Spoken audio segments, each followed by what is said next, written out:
Então temos a honra de chamá-lo, professor. Bem-vindo. Muito obrigado. Obrigado. Obrigado. Obrigado. Obrigado. Obrigado. Obrigado. Muito obrigado. Muito obrigado, gente. Vamos lá. Olha, antes de tudo, eu sou apenas um mortal, viu? Não vamos fazer grandes histórias. Um mortal que nasceu estudando e vai morrer estudando. Apaixonado por isso. Eu sou apaixonado pela condição humana. Tá bom isso aqui? Estamos ouvindo bem. Mas tá, ótimo. A minha formação original começou em medicina. E na França. Depois, como tive ao Brasil, não reconheceram a minha formação, foi a psicologia, que eu amava também. Dali eu percebi que a psicologia não bastava. Aliás, hoje vai sair um livro meu, daqui a pouco, sobre uma nova psicologia. Eu queria encontrar a condição humana, como desenvolvê-la, como dar para a humanidade o crescimento e a criação. Uma vez um positivista, daquela turminha dos behavioristas, perguntou: mas você sabe que a vida, os condicionamentos. Então me explica um Beethoven. Então me explica um Mozart com 5 anos de idade tocando pro rei da Prússia. Tá? Me explica um Einstein. É condicionamento? Eu quero encontrar um modo de transmitir essa genialidade para as crianças. Esse é o meu desafio. Eu quero dar a condição desses homens que marcaram a grandiosidade nossa para a educação, para a condição humana acima de tudo. Esta é a razão pela qual eu fui retrocedendo no tempo. Fiquei insatisfeito com as psicologias de hoje. Briguei com a turma da psicanálise. Gosto muito de Freud, os psicanalistas são muito chatos. Então, lamentei que não me explicaram. Eu não quero igrejas, eu não quero saber de uma teoria onde você se encaixa. Eu quero saber que dane-se a teoria e viva os fatos, e viva a condição humana. Se uma teoria não se encaixa na condição humana, dane-se a teoria. Na faculdade me perguntavam: mas o senhor sai que linha? A minha única linha é a condição humana. Não me interessa o resto. Dane-se as teorias. As teorias me ajudam a se iluminarem ao ser humano. Cada vez que eu tiver um ser humano na minha frente, eu estou disposto a reescrever qualquer teoria. Isto é que me levou aos mitos. Porque é uma linguagem universal que independe de doutores ou de gente humilde. Gosto de dizer isso. Eu estou na Unifesp e trabalho atualmente com doenças autoimunes, com os médicos. Vocês sabem que psicólogo pensa que é Deus, médico tem certeza. Pobres coitados. São ótimos nessas teorias em receitar e etc. Nem olha para a condição humana. E daí, que ajuda isso? O que ajuda a ser um verdadeiro médico de homens e de almas? Eu brigo com meus alunos e digo: não, senhor, você não vai fazer entrevista de 5 minutos e logo mandar dar a receita. Ou você vai dar uma anamnese completa deste indivíduo para entender aquilo que Hipócrates disse. Antes que eu pense em te curar, me explique, me conte aquilo, o modo de vida que você teve que te fez doente. Se você não me explicar isso, eu não saberei te ajudar. É isso a tua obrigação. Se não sabe o que você faz, meu amigo, vai abrir um açougue, você ganha mais, aí você ganha dinheiro certo, não tem problema. Mas assim, em condição humana, você tem que celebrar a vida, você tem que compreendê-la. E cada ser humano é um mistério que alguém, ou alguém, sei lá quem foi, mas nos fez assim aqui. Alguém foi consultado para nascer? Eu não fui.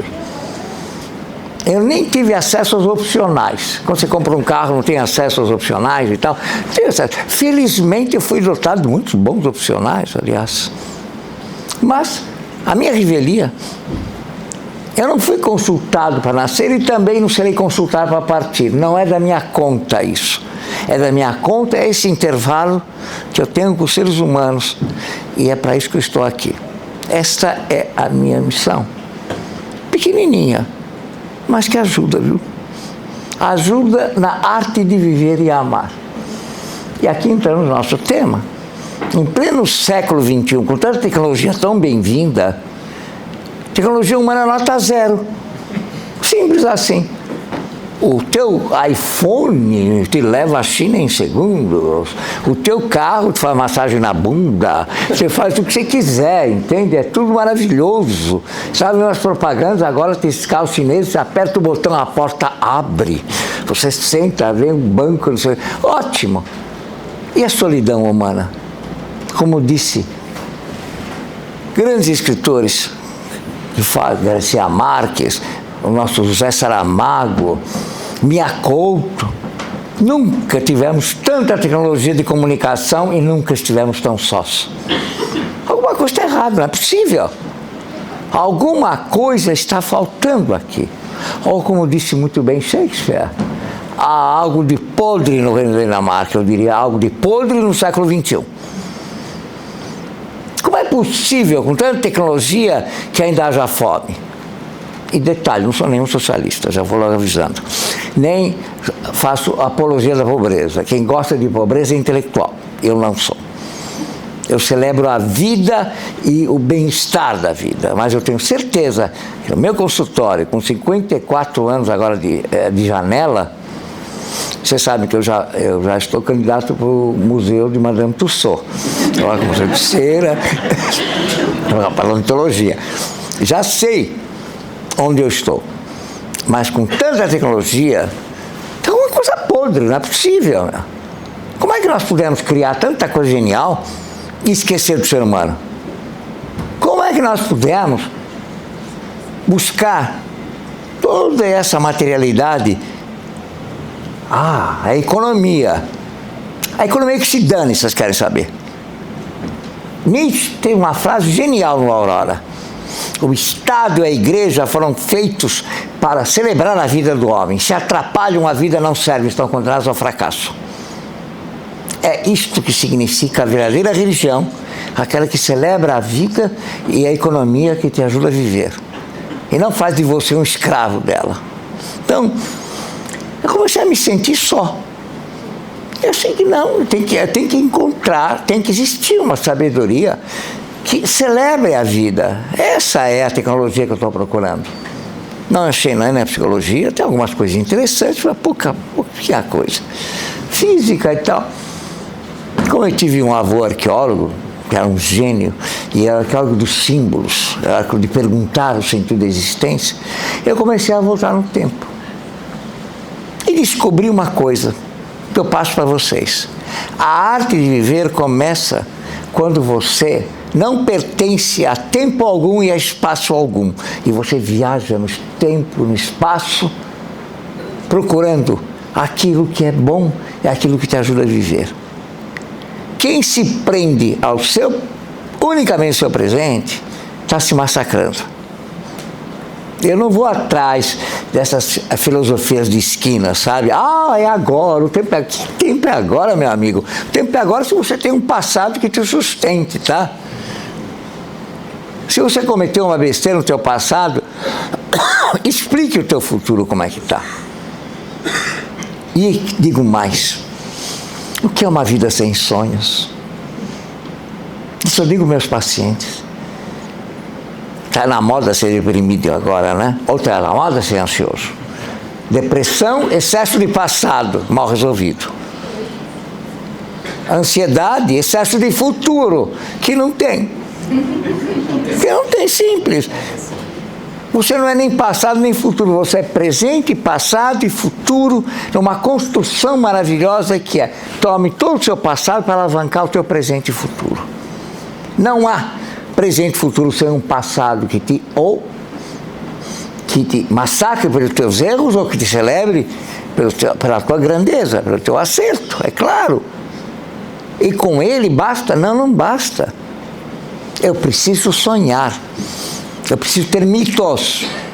Aí achei a chave.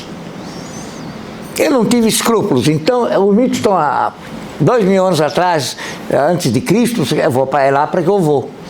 É com este que eu vou dançar até cair, como dizia Liz Regina. Entende?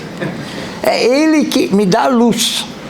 É uma linguagem cósmica que celebra a vida.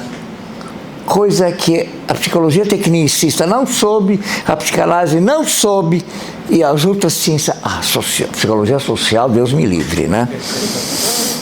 Patrulhamento ideológico. Nada disso.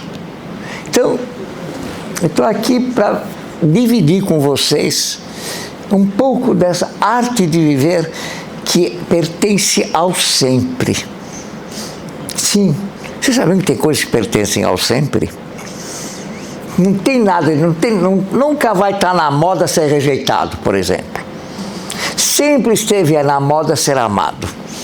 Sempre esteve na moda ser aceito, não importa se você é branco, preto, amarelo, cor-de-rosa. Sempre estará presente o nosso eterno desejo de mostrar que veio. De mostrar que, olha, sim, me dê uma chance para mostrar que eu tenho o direito de viver, que eu tenho o direito de ser. Não existe crime maior do que tirar do ser humano o direito de ser. E continuamos fazendo isso, com racismos insustentáveis, preconceitos absurdos. Que adianta meu iPhone 16 ou 17, agora será que número que é, quando eu estou pleno de racismo? Que me adianta tudo isso quando eu vou para uma escola e a mãe pergunta, meu filho não pode sair sem o colete à prova de balas. Onde você vai na escola sem colete à prova de balas? Onde o bullying na escola, e a escola diz, quem educa em casa. Que casa? É o smartphone, é a TV. A mãe está trabalhando e não tem outro jeito. O pai também não tem como educar. E a escola se escamoteando, me falando dessa asneira. O resultado está aí. Eu só conheço duas coisas que sustentam a civilização, que oscilou muito ao longo do tempo, bons momentos, maus momentos, etc. O direito de ir e vir é sagrado e o direito de ser. Como Sófocles colocou na boca de Antígona, nascer, viver e morrer com dignidade e honra, não precisa de outro mandamento, basta esse. E está em Sófocles, em Platão, no Fedro. E o que é o direito de ser? A honra. A honra é muito simples. É não sentir medo, a não se sentir agredido, não se sentir ameaçado, poder viver de acordo com o que você é, sem prejudicar ninguém. É tão simples, meu Deus do céu. Onde está tudo isso? Onde está essa dignidade do ser? Se é para comparar, prefiro andar de carroça com dignidade do que numa Mercedes blindada. Que para mim, aliás, quando me chamam essas empresas, me mandam esses carrões blindados, eu me sinto um sufoco, eu entro numa cadeia. Não pode abaixar o vidro, não pode sei o que, etc. O que é isso, meu Deus do céu? Que mundo artificial é esse? Então, estou apenas justificando por que eu voltei para os grandes mitos. Porque eles têm a sabedoria multimilenar do sempre. Incrível que houve uma época, sim, se deu certo ou não, infelizmente não deu depois, mas que colocou para nós a arte de viver e amar como a tarefa primordial da humanidade. O resto é resto. Então vamos lá. Vamos se divertir um pouquinho com isso. Que estamos precisando, né? O que são os mitos? Para que eles servem? Afinal de contas, mito virou mentira, não é? Agradeçam a igreja. Tucanaram os mitos, diria José Simão. Tá? Fizeram da palavra mythos, que é do grego arcaico, quer dizer verdades universais, linguagem universal dos deuses em mentiras. Sabe como é que é? Tem uma religião antiga, eu preciso fazer propaganda, marketing não é de hoje não. Novo marketing, isso é ruim, não presta, eu tenho um novo para você. Isso é igreja, que, aliás eu sempre disse que igreja não tem nada a ver com religião, viu? Matar em nome de Cristo não é religião para mim. Então o que fizeram? A caça às bruxas, quem não conhece? Em 1207, o Papa Gregório VII mandou queimar 40 mil mulheres. Em nome de Cristo. Mas que Cristo, meu amigo? Esse é o verdadeiro demônio. Sempre eu separo assim. Então vamos lá. De mentira não tem nada. É propaganda enganosa, em bom português. Fake news que está na moda, né? Então, mitos, nós vamos ver, tem uma outra realidade. Eles são uma linguagem que toca a gente. Vocês sabem disso. Talvez não sabem por quê, mas sabem. Quando a gente vê um mito, a gente fica encantado. A gente fica apaixonado por aquilo. Por que será, né? Uma coisa tão arcaica que nos apaixona ainda hoje. Vamos trabalhar isso. A lógica dos mitos começa que ela é outra. Olha só que absurdo. Nossa cabeça tão marcada pela lógica, pelo racional. Os mitos são e não são ao mesmo tempo. Bom, você está louco, meu amigo? Como assim uma coisa é e não é ao mesmo tempo? Agora eu pergunto para uma mamãe: você ama teu filho? Claro que ama. Você nunca teve vontade de esganar ele? Simples assim. Essa ambiguidade é essencial na nossa linguagem da existência. Os egípcios eram geniais nisso, quando eles diziam, não existe a palavra amor e ódio, existe um hieróglifo que é amor-ódio. Você lhe dá o tom, é a escrita participativa que nós perdemos. É o que nós sentimos. É tão humano isso, a ambiguidade, né? A dualidade, onde nós lutamos para sobreviver a tudo isso. Sou bem, eu tive vontade de massacrar meu filho, mas não falei, eu vou fazer prevalecer o amor. Mas nós sentimos isso. Filho é um exemplo. Nossa linguagem é ambígua. Esta é a verdadeira psicologia. Ela tem uma indeterminação essencial com a qual nós aprendemos a lidar. Essa é a linguagem do sentimento. Sentimentos variam. Então, primeira lição, vamos parar com esses determinismos de condicionamento, de personalidade é isso, é aquilo ou outro, não. Pequena parte da verdade. A condição humana, ela é fluida, ela é mítica. Essa é a beleza do mito. Cada um de nós se recria ao longo de sua história com esta evolução. E é triste ver alguém que não evolui, né? A linguagem mítica é uma linguagem dos símbolos e nos desafia a evoluirmos, a nos recriarmos. É triste quando eu recebo no consultório alguém que diz: doutor, eu estou aqui, mas nem sei mais direito o que eu fiz. Eu me esqueci de mim, eu nem sei mais o que eu sou.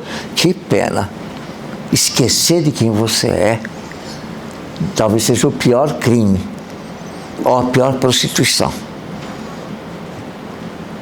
Outro me disse ainda, um paciente terminal, eu trabalho com paciente terminal já no IFESP, doenças autoimunes, sabe, esclerose lateral amiotrófica e tal. Ele sabia que estava para morrer, ele disse: doutor, eu posso falar com o senhor? Eu preciso falar com o senhor. Eu falei: tudo bem. Eu falei: mas lembra que eu não sou padre, hein? Posso te escutar, não tenho. Não é isso, eu preciso dizer isso para o senhor. Eu li algumas coisas suas e agora eu sei o que eu abandonei a mim.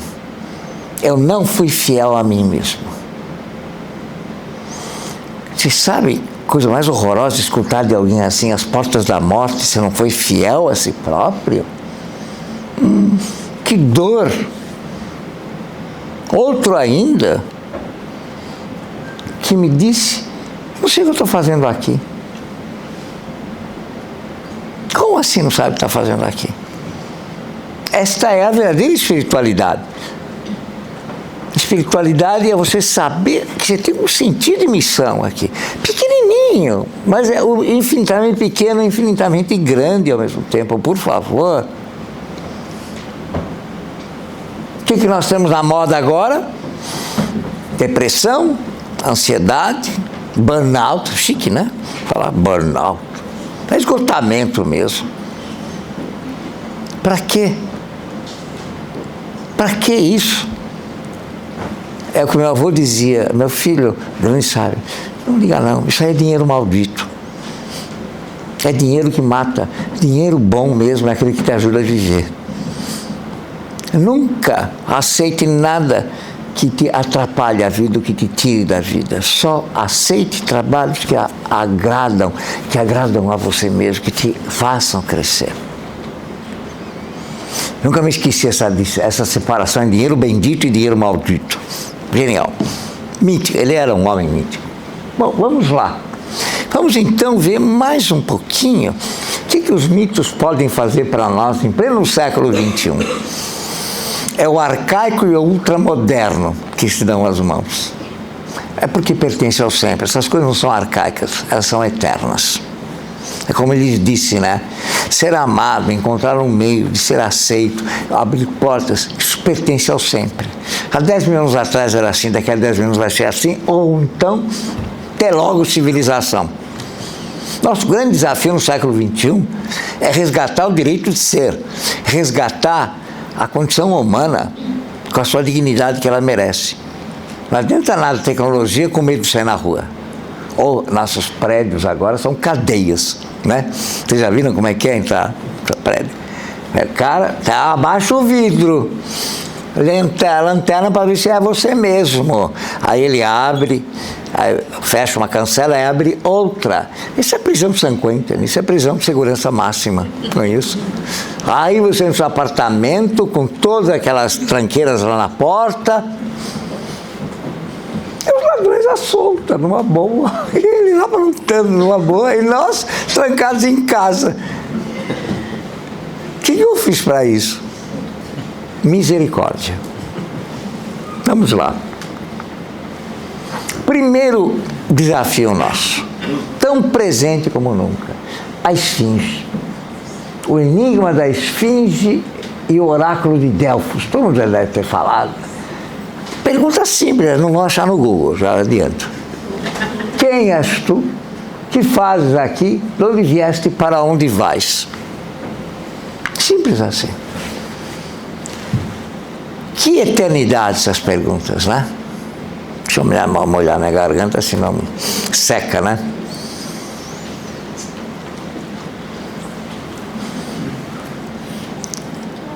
É o presente, passado e futuro.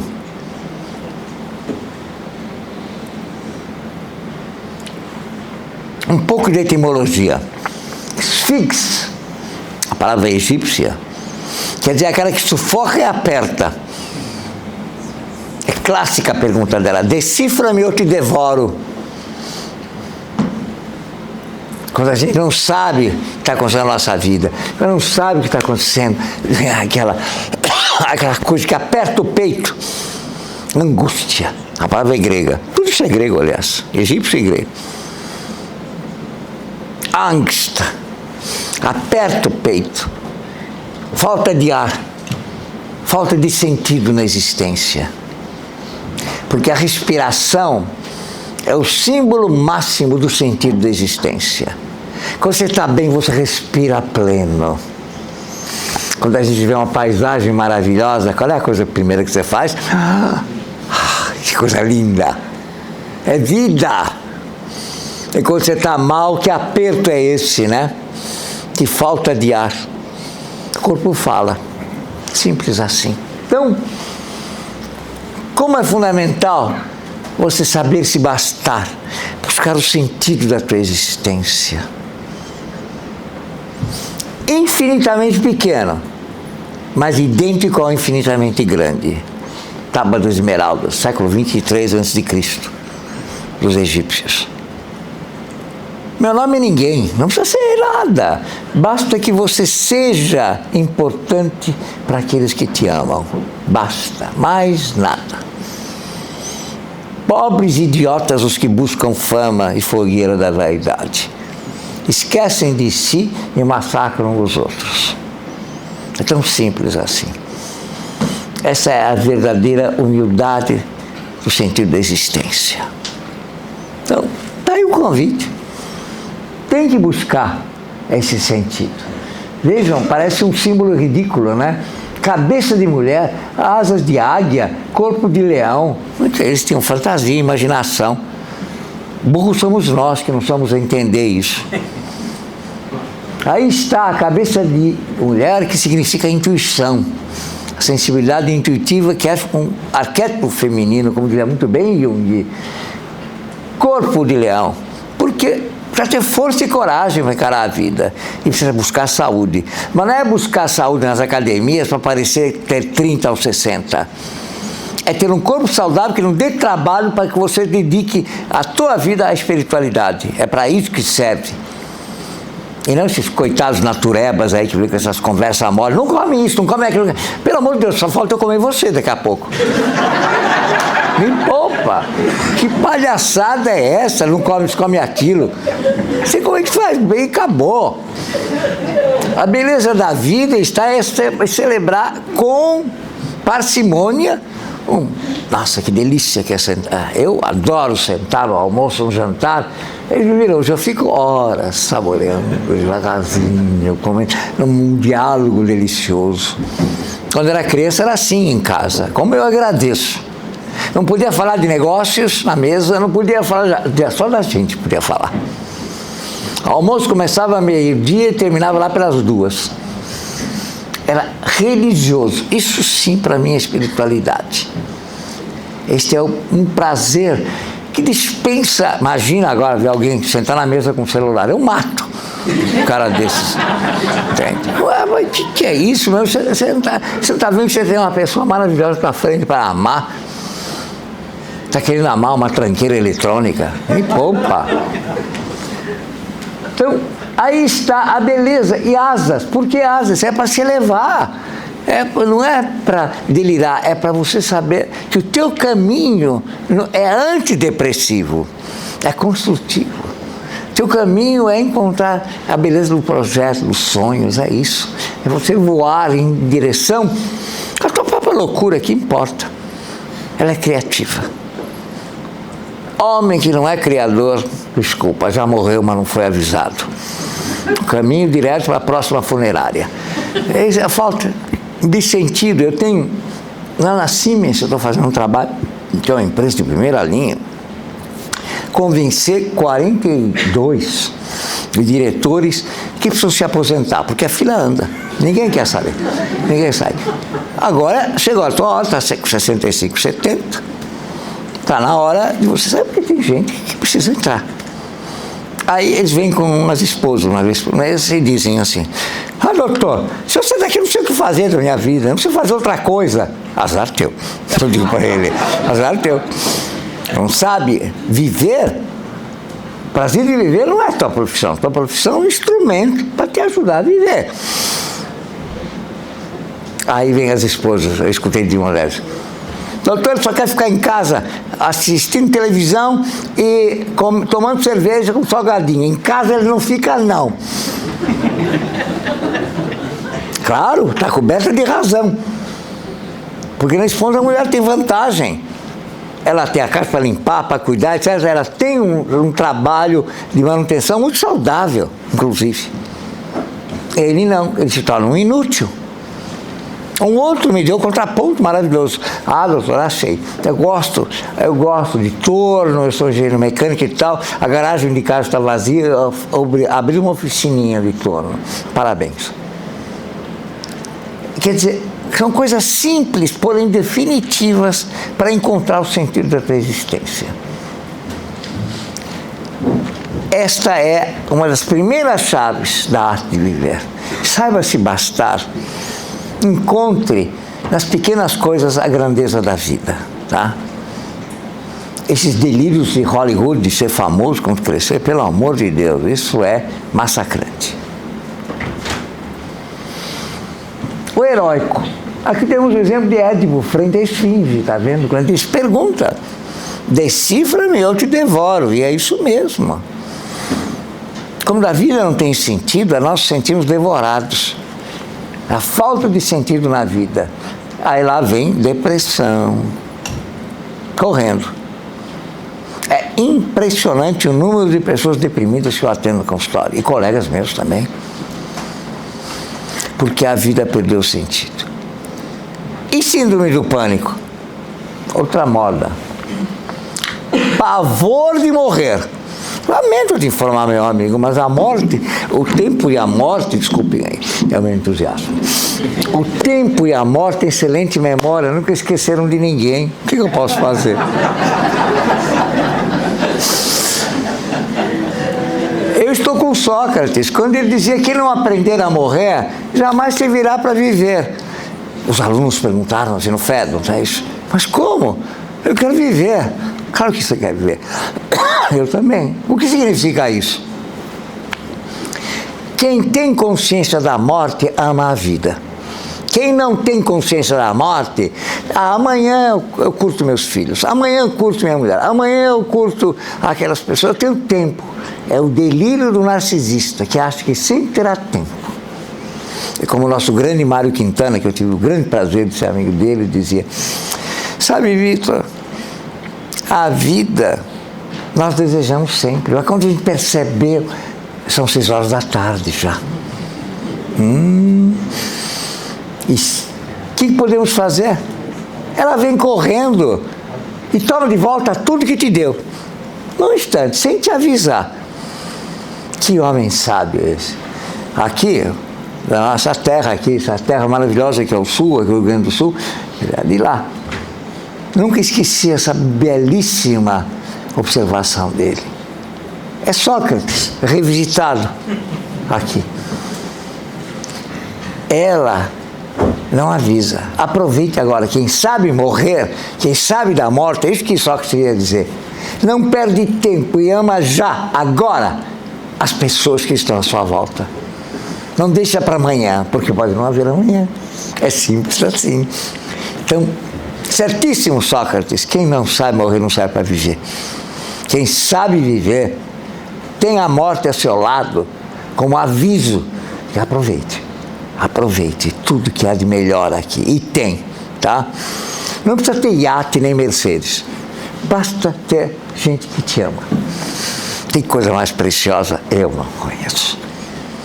E olha, posso falar para vocês de boca cheia, eu sou bem amado. Mas bem amado mesmo. Isso me dá um prazer de viver, um sentimento. Aos 78 anos, agora foi no começo do ano desse aqui, lá na Unifesp, os meus mediquinhos, que eu chamo, né, que é a turminha, né, que se mete, eu gosto de abaixar o ego deles, fazem pós comigo, e disseram, mas doutor, a gente sabe que o senhor é meio autoritário, não? Eu falei, de jeito nenhum, é só me obedecer que está tudo certo. Por quê? Porque eu não deixo celular na sala, porque você está lá e eu estou aqui, tá? Celular atrapalha, não a minha, atrapalha o teu colega, você está prejudicando as pessoas aqui, tá? É uma tremenda falta de respeito que está fazendo. E tem um detalhe, sabe por que eu estou aqui na frente e você está lá?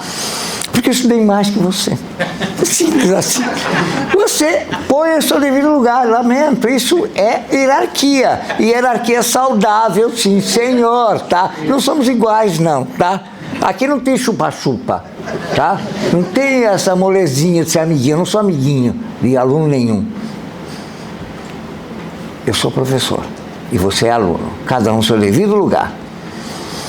O mestre de honra, de cerimônia, né, que tinha a formatura deles no pós, disse, doutor, a gente sabe, mas tudo bem, por favor, não vai se aposentar, que a gente precisa muito do senhor aqui.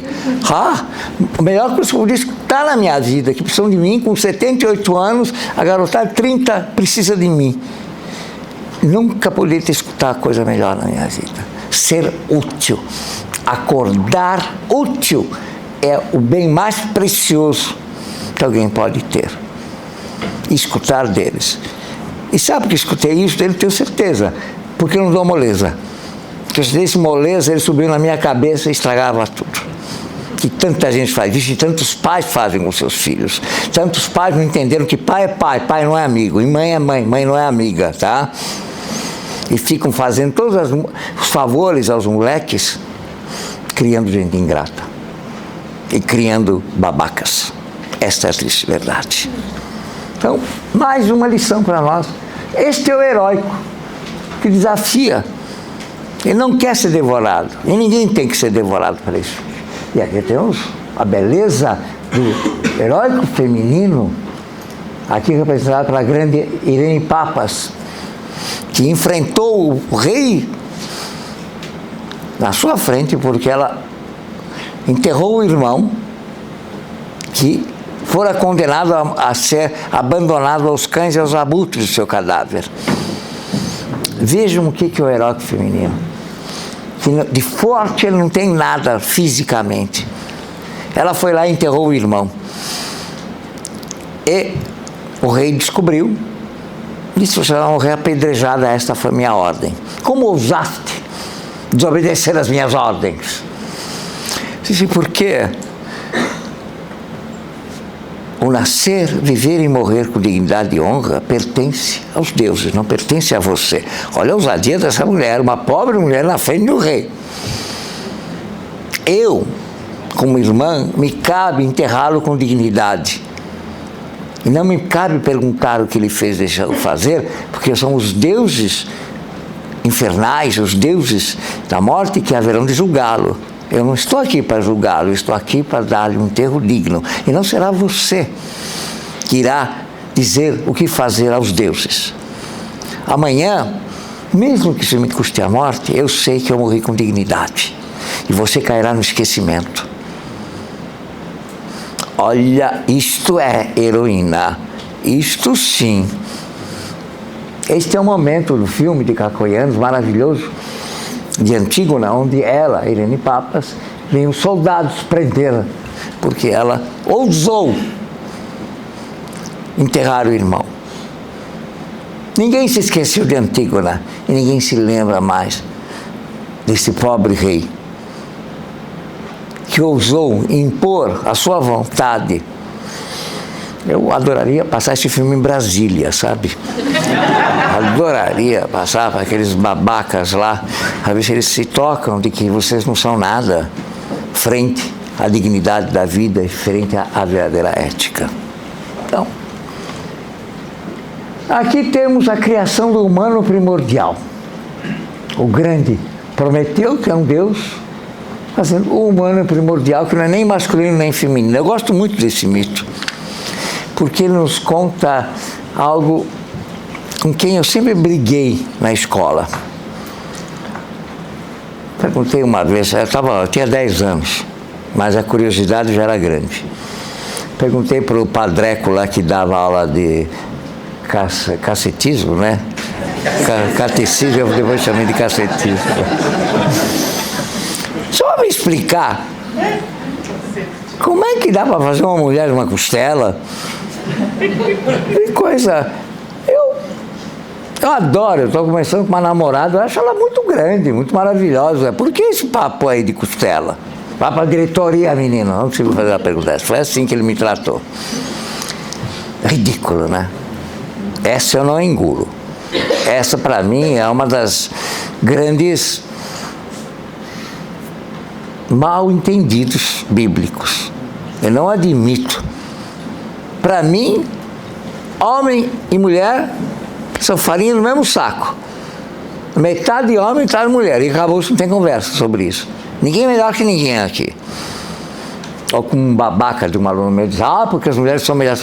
Para com isso. A diferença entre homem e mulher não está nos genitais. Está aqui, tá? Tem mulheres maravilhosas, medíocres e vagabundas. Tem homem maravilhoso, medíocre e vagabundo. Não tem nada a ver com genitais isso. Todos são iguais.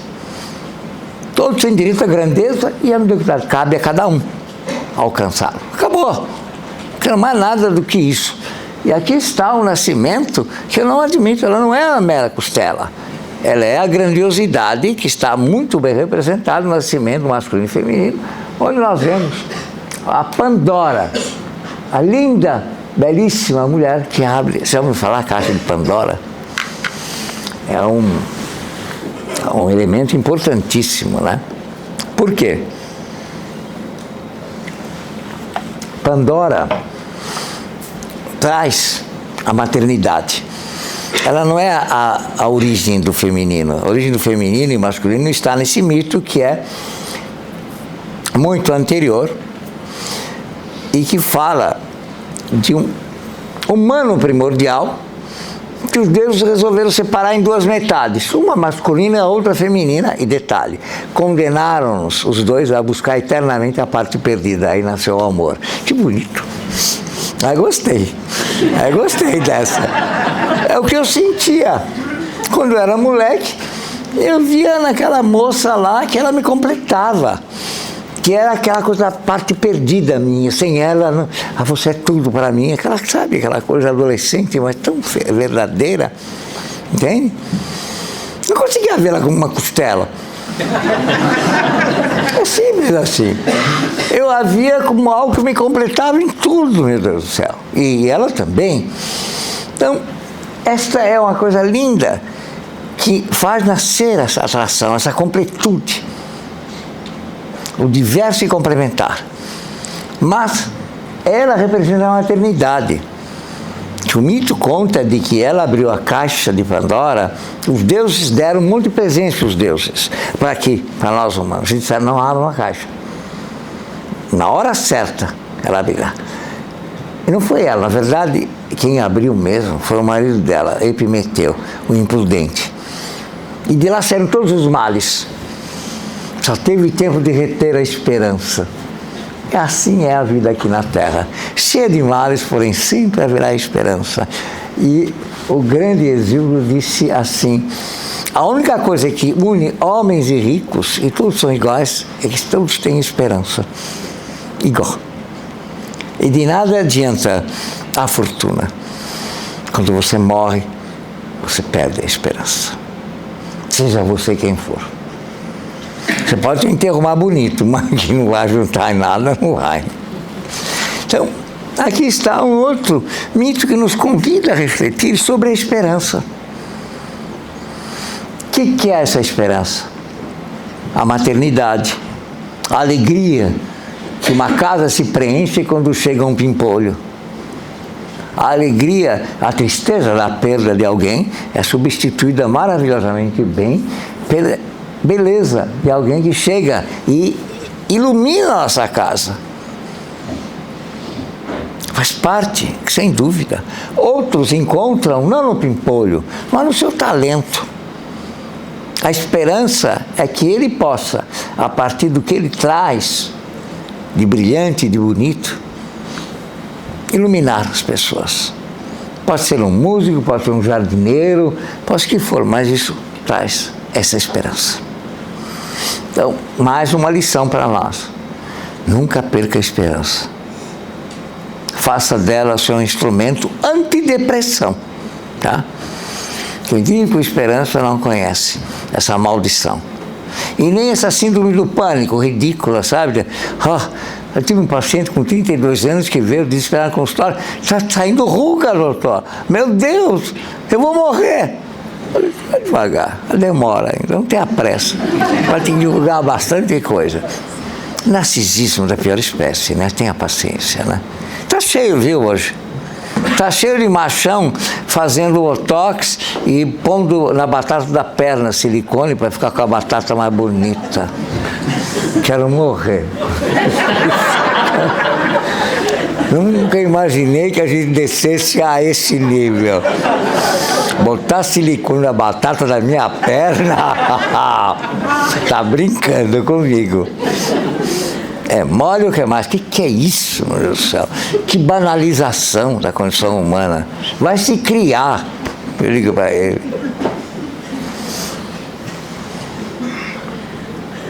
Orfeu e Eurídice. Aí sim começamos a grande chave da iniciação. O slogan da Casas Bahia, a única coisa que eu gosto, dedicação total a você.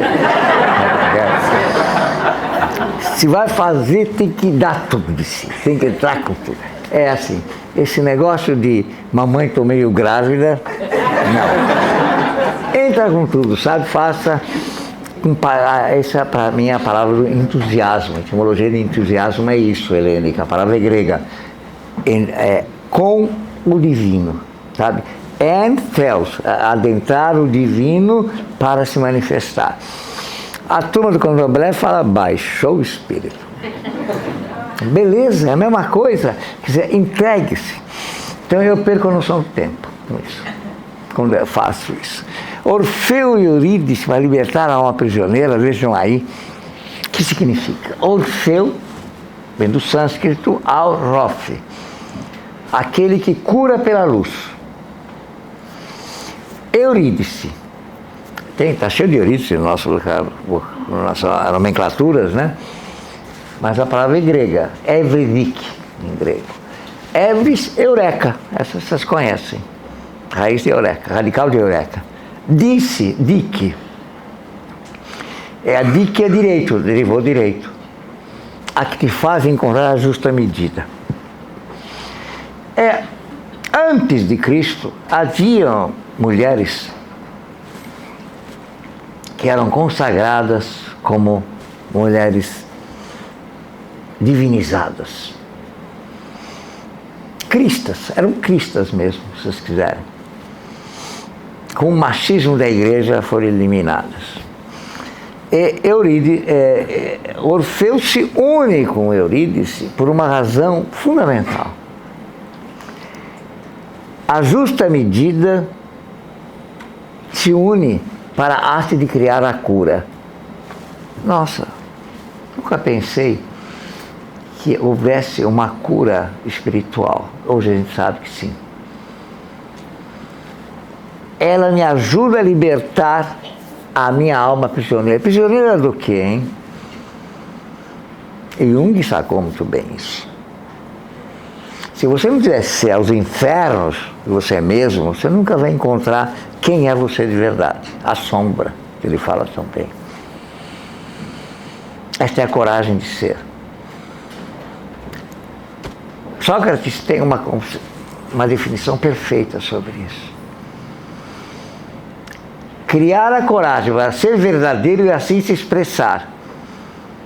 Não permitir que a aparência seja diversa da essência. Essência e aparência devem coincidir.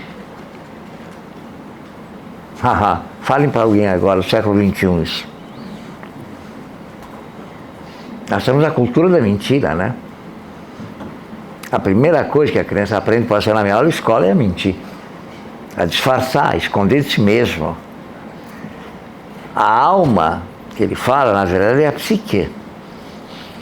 A tradução é péssima, porque a psique não é alma, e nem é algo psíquico.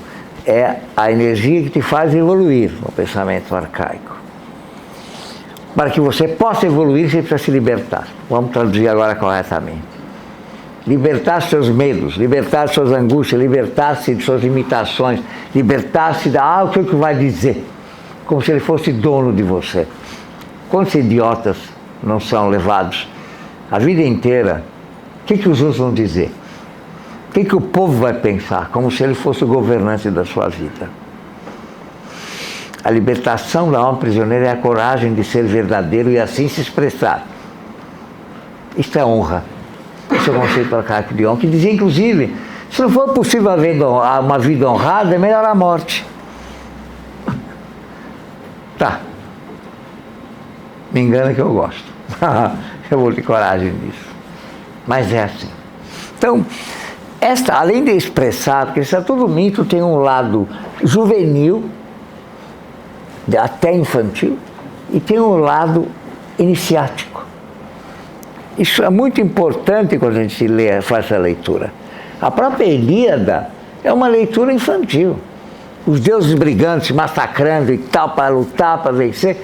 Essa é a visão que era ensinada nas escolas dos jovens. Mas, para os adultos, é completamente diferente essa interpretação. É a luta dos arquétipos para a realização. Eu não posso falar isso para uma criança. Eu não posso falar para uma criança. Então, por exemplo, na Ilíada tem episódios onde a própria Hera fica toda linda e maravilhosa, esposa de Zeus, para enganá-lo, para poder sair e favorecer os heróis que ela quer. A criança adora isso. Mas eu não posso dizer para ela que é o belo feminino que suplanta todas as limitações. Ela não vai entender, só vai dizer, cara chato, né? Que é o que acontece nas aulas de cacetismo. Entende? Mas acontece. É exatamente isso. Tem um outro exemplo. Um professor meu que veio com essa conversa. E Deus onipotente, onisciente, bonito, né? Criou o mundo em 6 dias e no 7º descansou. Aí eu levantei a mão, perguntei para ele, bom, o seu padre, ele falava assim, você pode me explicar uma coisa? Deus não é onipotente, não é onisciente? Claro, meu filho. Então por que ele precisa descansar?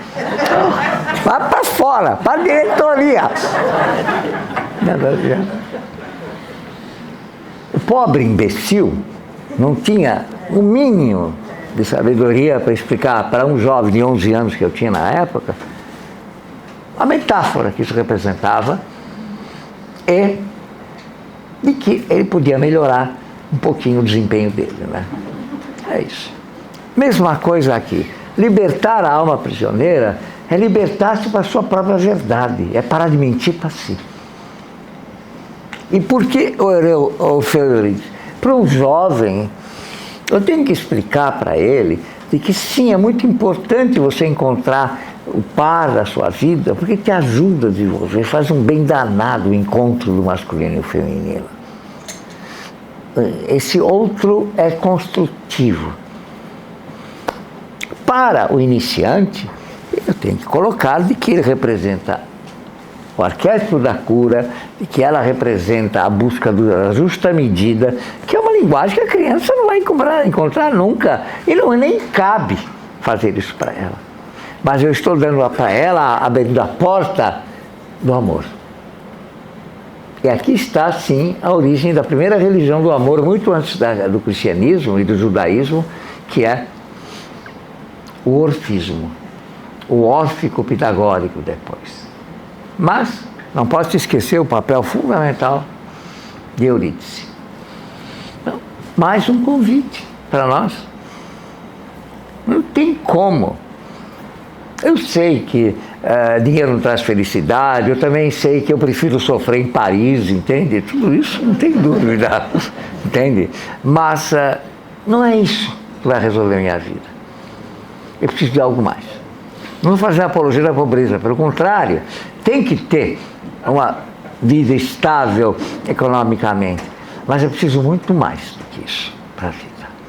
Eu preciso de amor. Amor não é só paixonite, amor é consideração, é respeito. São elementos que sem eles, sinto muito, não tem a ver. Nós temos uma dívida imensa com relação a isso no nosso século XXI. Bom, começamos assim, tem muito mais coisa para falar, mas agora é a vez de você colocar as suas questões e para as pessoas também, né? Vamos lá. Obrigado, professor. Até aqui, então. Imagino. E vocês têm essa possibilidade, então, de fazer alguma pergunta, aproveitar essa presença única, né? Se não tiverem, eu tenho uma aqui no meu caderno. Então, vamos dar licença para vocês. Opa! Pode levantar, por favor. Posso. Primeiramente, um prazer estar aqui, conhecê-lo pessoalmente. Muito obrigado. Eu gostaria de saber se o senhor pode compartilhar conosco quando foi que o senhor percebeu esse caminho que o senhor deveria seguir. O que foi que ele despertou? Eu sempre fui mal criado, sabe? Eu nasci com uma inquietação. Eu tenho, em mínima escala, aquilo que Leonardo da Vinci disse para o arcebispo, enviado do Papa, quando ele estava no fim da vida dele, O Papa odiava ele, mas com toda razão, imagina um gênio desses, que é aquela igreja massacrante de Roma, né? Mas ele disse assim, vá, consulte a ele, como é que este homem teve esse brilho maravilhoso? Repito, isso aqui é só isso aqui, um mínimo dele, mas que ele é meu grande mestre. Como que o senhor conseguiu essa iluminação? Ele disse, olha, eu tive um privilégio. Eu nasci iluminado pelos deuses que vocês não gostam, mas que eu gosto. Ele dizia, e vou dizer mais, o monoteísmo é para as massas, o politeísmo é para os iniciados. Eu sou iniciado. Olha, Leonardo da Vinci, falando para um arcebispo de Roma, olha a coragem dele. Eu tive esse privilégio.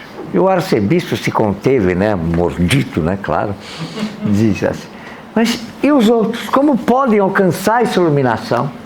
Ele respondeu, alguns podem alcançá-lo com a ajuda de mestres. E os demais? Os demais sem mestres, impossível. A igreja que não o fará. Agora complemento com uma observação que fizeram a Picasso, ao grande Picasso, que lhe perguntaram algo parecido, como que você conseguiu essa genialidade? Disse, porque eu fugi de meus pais e fugi da escola. Simples assim. Então, a minha resposta é isto. Algumas pessoas, e eu fui privilegiado nisso, nascem com esta inquietação da busca da verdade. Eu sou alguém a serviço da verdade e dane-se as teorias. Quando eu tenho um paciente na minha frente, eu jogo no lixo tudo quanto é teoria, só me interessa ele, o que eu posso oferecer para ele, iluminá-lo. Isso eu não encontrei na psicologia moderna, que aliás eu tenho do meu lançamento desse livro, não encontrei, ou muito pouco, nas teorias hoje lacanianas e não sei o que e tal, aquelas maluquices do psicologismo, do psicanalismo, etc. E eu não tive escrúpulos. Eu vou atrás onde eu acho luz. Não importa se eu vou viajar 5.000 anos atrás ou se eu vou para frente. Eu pertenço ao sempre. E estou a serviço da verdade. Estou disposto a jogar no lixo tudo quanto é teoria, desde que ela me prejudique e me ajude. Essa é a minha inquietação. Agora, eu sinto que tive esse privilégio dessa inquietação. E eu tenho certeza que muitos de vocês têm essa inquietação. Mas tem que ter a coragem de buscá-la, porque é um caminho solitário. Muito solitário. Você vai bater de frente, como por exemplo, com a fogueira de vaidades da universidade. Com quantos? Com quantos eu não briguei na sociedade de psicanálise, que são assim, eles não são cúbicos. Eles são quadrados, são cúbicos. Eles são cúbicos, é possível. A fogueira, aquilo lá de... Mas isso aqui é uma igreja, eu odeio igrejas. Simples assim. A maldição das igrejas é que elas querem o credo, eu quero o crio. A força criadora. Então, está aí um convite para vocês. Vocês têm que ter essa inquietação. E muitos tiveram, muitos gênios maravilhosos. Nietzsche é um exemplo recente da nossa história. Outros pensadores aqui maravilhosos. Mário Quintana, aliás, que eu admiro tanto. Mário de Andrade, tantas. O Brasil é tão rico nisso. Jorge Amado. Eu, se fosse dono da escola, eu por isso como leitura obrigatória. Nessas palhaçadas aí, foi na escola. É isso que cria o antropos, que quer dizer o homem que é capaz de olhar para cima. Está aí um convite para vocês. Temos mais alguém que tinha levantado a mão? Por favor. Boa noite. Boa noite. Muito obrigada, Nova Acrópole, pela oportunidade. E é com muita alegria que eu lhe vejo e lhe ouço pessoalmente. Muito obrigada mesmo. Eu estou iniciando na filosofia, então a pergunta para muitos pode parecer um pouco ingênua. Mas como que a gente cria hoje as crianças? Eu tenho 54 anos e fui criada num sistema em que tu tinha que andar na linha para ser aprovada, né? Para ser uma boa filha, uma boa estudante, um bom adulto, uma boa profissional. Como criar hoje as crianças de forma a que elas consigam identificar o seu eu e serem autênticas desde jovem, para impedir que na idade adulta tenha tanto conflito, tenha tanta coisa para resolver. Muito obrigada. Imagine, meu amor. Primeira coisa, aprenda a falar não para tua filha ou teu filho. Primeira coisa. O que eu atendo de pais que não sabem falar não, que fabricam monstrinhos, como dizem, né? Segundo, é claro que nós temos uma situação difícil com os smartphones deseducando e com o mundo hostil. Não é para sair fora dele. Eu participei há uns 20 anos atrás de uma experiência na Suécia, exatamente com esse desafio. Perdão. Hoje nós temos um exemplo que vocês podem encontrar na internet na Finlândia, a educação na Finlândia, que é um belo exemplo de como fazer isto. Estão começando e com muito brilho. Recomendo muito. Está na internet, é fácil de encontrar. Mas já adianta vocês. Educar é criar necessidades e não tirar necessidades. O grave erro da civilização ocidental na educação, além da burrice de não saber que a educação começa pela arte de viver e amar, nós não temos condição de criar uma civilidade, uma humanidade continuando desse jeito. Vai para o brejo desse jeito. É os Enzos da vida que falam, né? O menininho todo que não suporta sofrer, que não pode aquilo, que não pode aquilo, não pode o outro. Pelo amor de Deus. Eu não estou fazendo apologia do machismo e nem do feminismo, mas eu faço apologia do, como disse Epicuro, homo naturalis. Criar um homem a partir da sua natureza e essência. Esse é o objetivo da paideia. Estudá-lo e não fazer dele apenas um bonequinho mimado, insuportável em casa e que na escola não pode ser contrariado, senão ele tem chilique. Tenha dó. Essa questão não é sexual, quero que vocês entendam. Essa é uma questão de destruição da hombridade masculina e feminina como tal. Essa nossa tarefa é urgentíssima. Resgatar isso. Obviamente eu não sou a favor das escolas, eu fui criado numa escola dessas, como ela falou muito bem, você não podia, você vê o exemplo que eu dei, daquele padreco ridículo e outros. Eu fui criado numa época onde eu estava no Brasil, que era a época da ditadura. Nós tínhamos estudos brasileiros por um coronel, de manada, né? Um horror aquilo, entende? Conheço muito bem as agruras e as barbáries que foram cometidas lá, das quais eu participei, entende? Mas nem é o outro lado.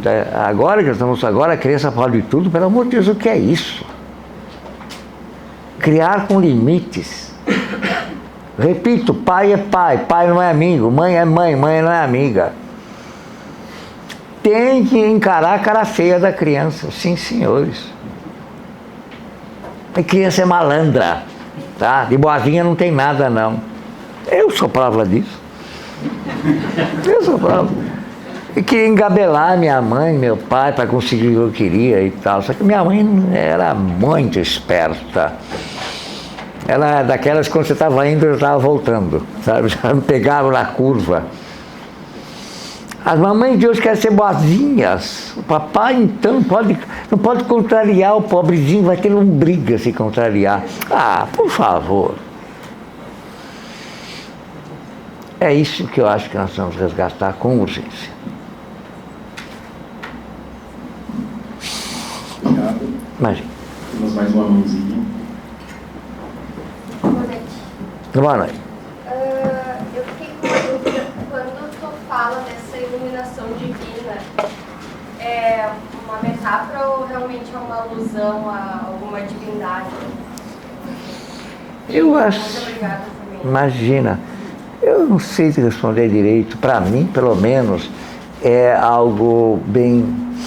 ao que as musas inspiradoras sabe? Quando elas te iluminam. É uma energia maravilhosa que você sente próximo de você do sobrenatural, sabe? É de algo que é o inefável, sabe? Que ele toca.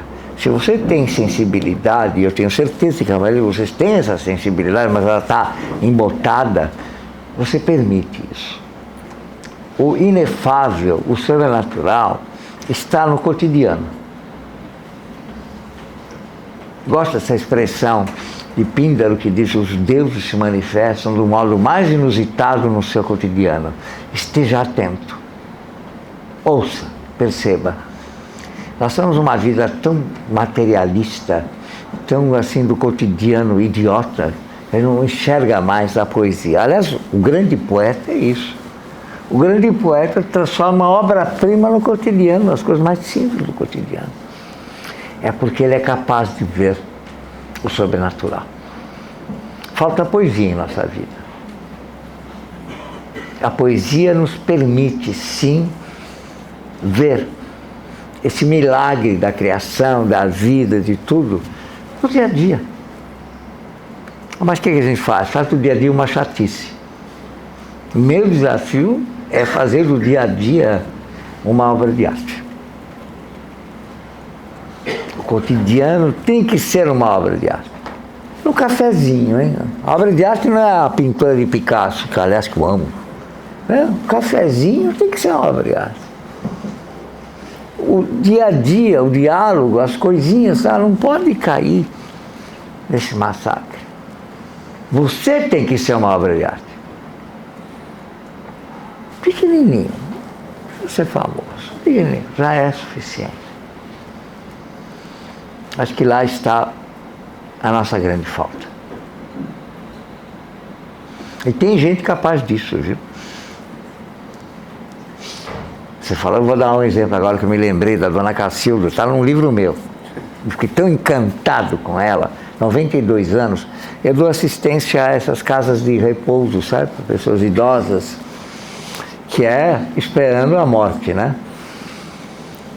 E eu fui visitar uma de bom nível, que é uma senhorita de 92 anos, está acabando de chegar, porque ela ficou viúva, 70 anos, não tinha jeito.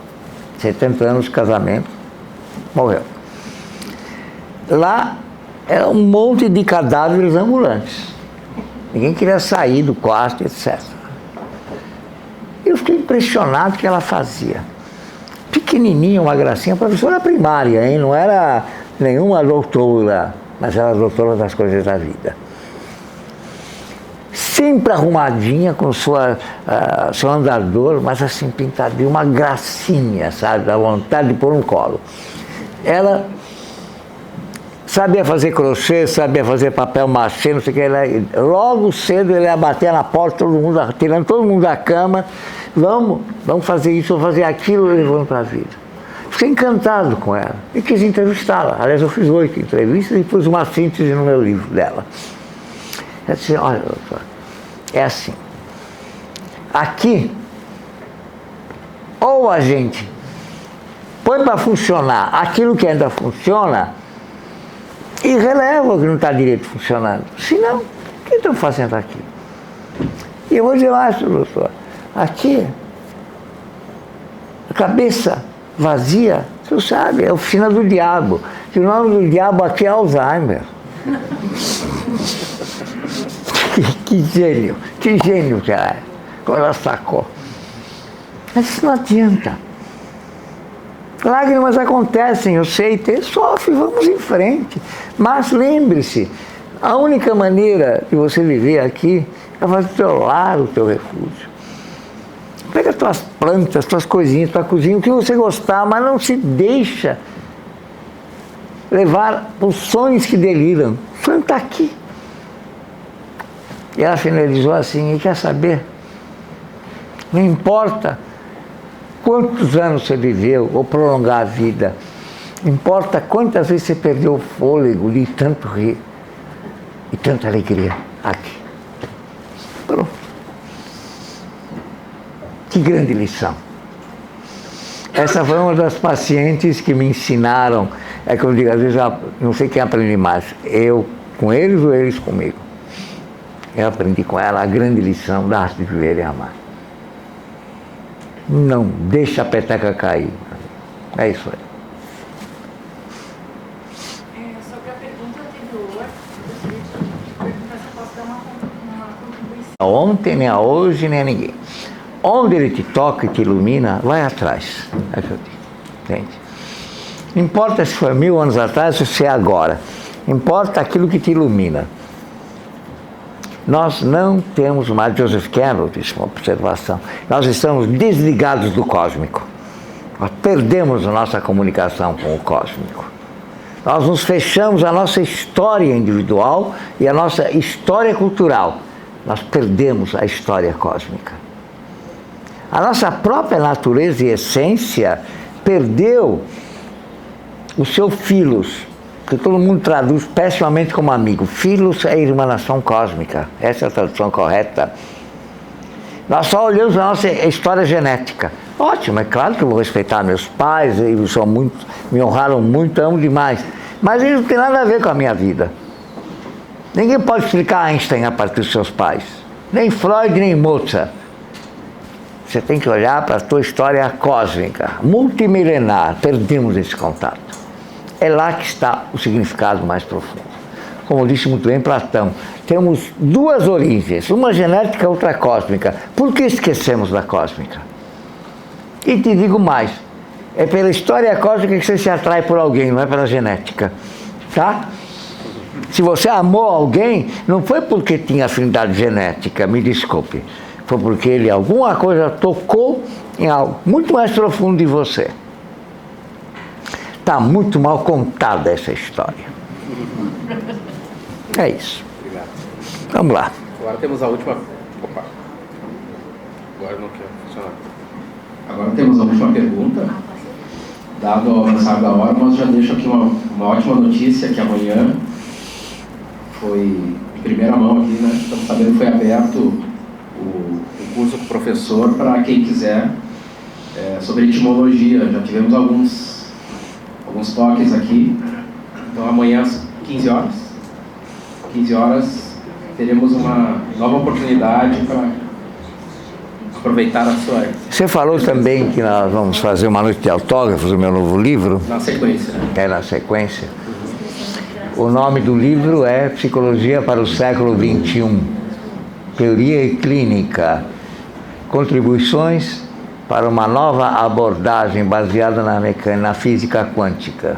Tentar quebrar essa psicologia pequenininha, né? Daqui a pouco vai estar lá. Olá, Harika, professor.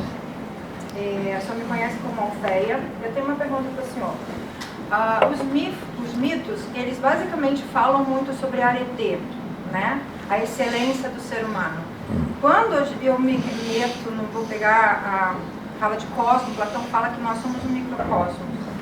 E eu fico olhando para o cosmos como algo organizado, belo e justo, e olho para mim enquanto microcosmo, eu não consigo encontrar esse belo, ordenado e justo. E aí eu vou buscar tentar entender qual é a grande função desse ser humano, já que a nossa função é ser nós, né? A própria palavra ET fala isso para nós. Como o senhor entenderia, como o senhor poderia me explicar, me ajudar, que eu estou tentando entender a função cósmica do ser humano dentro dessa cosmovisão, né? Como o senhor poderia trazer essa leitura, já que a gente vive na dualidade, como o senhor colocou, os próprios mitos trazem essa dualidade, esse tensionamento da vida, Ares e Afrodite, né? O caduceu de Hermes, as cobras brigando, sempre se alinhando nessa dualidade. Como o senhor poderia definir a função do ser humano dentro da visão mitológica? Durma com barulho desse.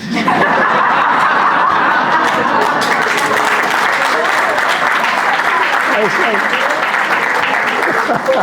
É óbvio. A primeira observação que eu faço é que o cosmos não tem nada de bonitinho, de ordenado, tá? Em primeiro lugar. A física tentou dizer, o universo de expansão tende ao caos. Hoje sabemos que o cosmos é igual ao coração, ele se expande sístole e diástole, expande e se comprime. E que esse Deus, tal Deus misericordioso, não tem nada de misericordioso não, viu? Tá? Porque senão não tinha Covid, senão não tinha essa barbárie, não tinha planeta se explodindo. A dualidade, repito com Joseph Campbell, monoteísmo é para as massas, para os iniciados você tem que ser politeísta. Potências cósmicas se multiplicam e elas não são nada boazinhas, viu? Nada. Pelo contrário, vivem brigando. A beleza da mitologia é mostrar essa multiplicidade, essa polivalência nessa ambiguidade. Temos que nos virar. Nós somos isso. Nós somos o retrato das galáxias, sabia? Dentro disso nós lutamos para a Arete. Essa é a única chance que nós temos. E vamos parar de dourar a pílula. Esta é a nossa realidade. É isso aí. Obrigado, gente. Até a próxima. Obrigado. Obrigado.